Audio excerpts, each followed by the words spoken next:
देखिए आज हम आपको भी माध्यिका ही निकालना बताएंगे, ठीक है ना। और ये क्लास 10th का सब्जेक्ट है या 11th में भी आपको मिलता है माध्यिका निकालना।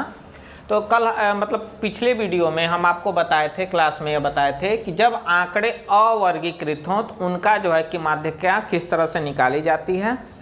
और आज जो उसमें दूसरा पॉइंट हम आपको बताए थे, जब आंकड़े वर्गीकृत हो, तो जब आंकड़े वर्गीकृत होते हैं तो उनका माध्यिका निकालने के लिए कौन सा प्रोसेस यूज किया जाता है। तो यह हमारा दूसरा बिंदु था जो आज आपको बता रहे हैं। तो देखिए, इसमें वर्गीकृत आंकड़े इस तरह से दिए गए होते हैं, जो यहाँ पे आपको एक सारणी बना करके दिखाई गई है। तो माध्यिका निकालने के लिए कुछ नियम होते हैं और उनके फार्मूले होते हैं जब वर्गीकृत हो। तो आइए हम पहले इसके नियम के बारे में बताते हैं। तो जो नियम होता है वह होता है कि सर्वप्रथम दिए गए आंकड़ों का संचयी बारंबारता बंटन ज्ञात करना। तो पहले संचयी बारंबारता बंटन ज्ञात किया जाता है। देखिए, यह जो है संचयी बारंबारता यहाँ लिखा गया है। यहाँ पे हम आपको संचयी बारंबारता कैसे निकाला जाता है अभी बता रहे हैं। दूसरा नियम होता है उस वर्ग को ज्ञात करना जिसमें बारंबारता का योग का आधा स्थित हो। जैसे यह बारंबारता f है, इसकी योग का आधा स्थित हो, तो इसी में जो है कि अभी आपको बताए जाएंगे। अब देखिए, यह माध्यिका जो होती है निकालने के लिए जो हमारा फार्मूला होता है वह L1 plus L2 minus L1 upon small f in bracket n/2 minus capital F, ठीक है ना। यह माध्यिका निकालने के लिए हमारी मूल फार्मूला होती है। अब देखिए, L1 क्या है या L2 क्या है, F क्या है, N क्या है, यह हम आपको बताते हैं। तो इसमें जो होता है L1 होता है माध्यिका वर्ग का निम्न पद। देखिए यहाँ पे हम बता देते हैं, L1 होता है माध्यिका वर्ग का निम्न पद। L2 जो होता है यह माध्यिका वर्ग का उच्च पद होता है, उच्च पद, ठीक है ना। इसी तरह से स्मॉल f जो होता है, ठीक है ना, यह माध्यिका की बारंबारता होती है। स्मॉल f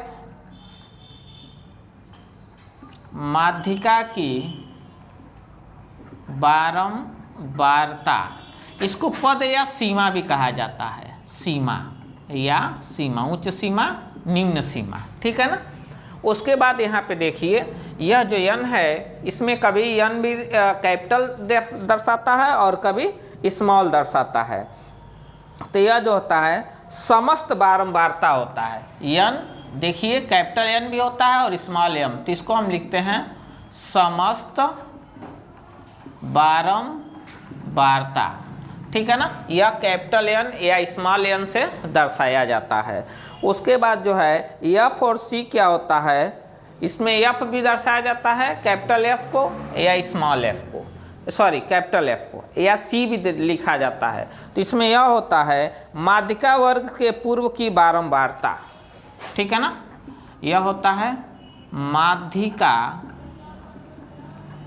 वर्ग की पूर्व की बारंबारता, ठीक है ना।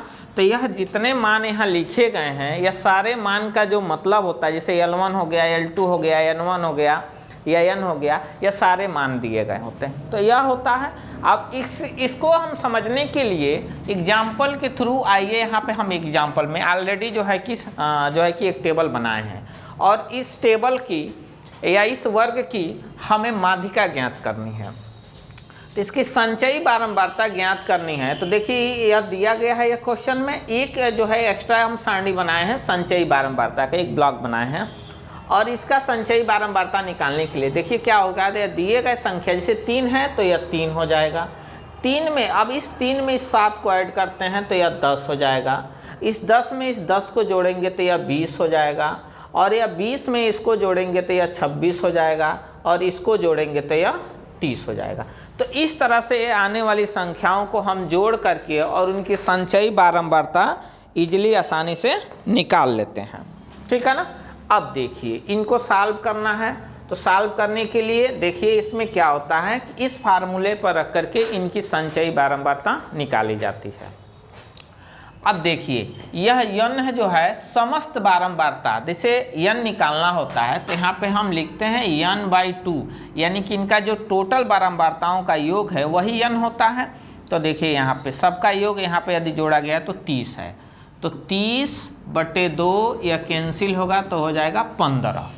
अब 15 जो है लिखा गया यहाँ पे, ठीक है ना, समस्त बारंबारता, तो समस्त बारंबारता तो यहाँ 15 जो होगा, ठीक है ना। तो देखिए यह जो 15 आया है यह जो हो जाएगा, ठीक है ना, इसके सामने जो ये 15 होगा यह संचयी बारंबारता में किस स्टेप में आएगा, यहाँ 20 में आएगा। देखिए अब 20 के सामने 10 होता है तो इसे स्मॉल f लिया जाता है, ठीक है ना, और इसी के सामने जो वर्ग अंतराल है इसको हम L1 और इसको L2 रखते हैं। और इसके देखिए कैपिटल F माध्यिका वर्ग की पूर्व बारंबारता, तो यह माध्यिका वर्ग है और इसकी पूर्व बारंबारता जो है यह कैपिटल F हो जाएगा। तो इस तरह से हम क्या करते हैं, माध्यिका निकालने के लिए यह टेबल लेंगे।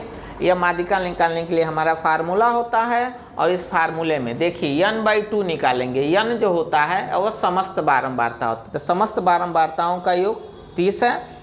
30 का आधा करेंगे, यह फार्मूला होता है n/2, जो यहाँ पे भी देखिए यूज हुआ है, तो n/2 यानी कि 15। अब संचयी बारंबारता में यह 15 किस में आएगा, तो देखिए यह 10 कम है 15 से और 20 उससे अधिक है, 26 उससे भी अधिक हो जाती है, अर्थात हमारा जो 15 आएगा यह 20 में आएगा।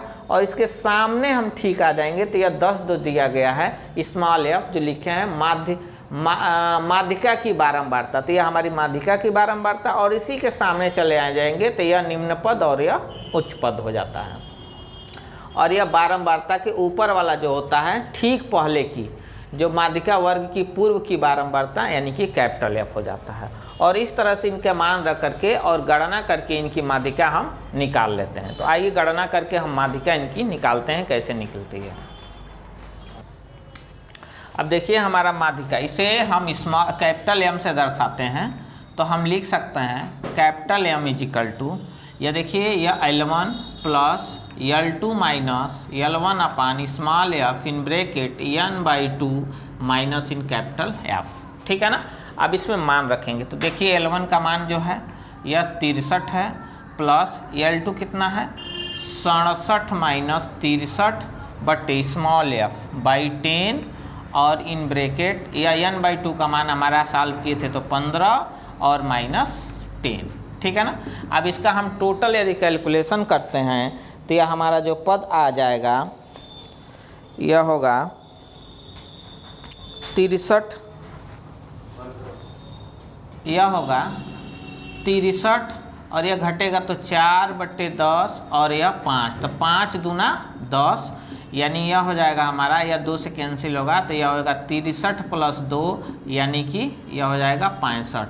तो इस तरह से संचयी बारंबारता का माध्यिका निकालने के लिए संचयी बारंबारता विधि से, ठीक है ना, हम कैलकुलेशन करेंगे तो यह हमारा 64 हो जाएगा। तो इस तरह से ये भी किसी भी संख्या का माध्यिका हम लोग निकाल सकते हैं, ठीक है ना, जब आंकड़े वर्गीकृत हो तो, ठीक है ना। नेक्स्ट क्लास में जो है कि हम आपको जो है कि इससे संबंधित एक और न्यूमेरिकल बताते हैं।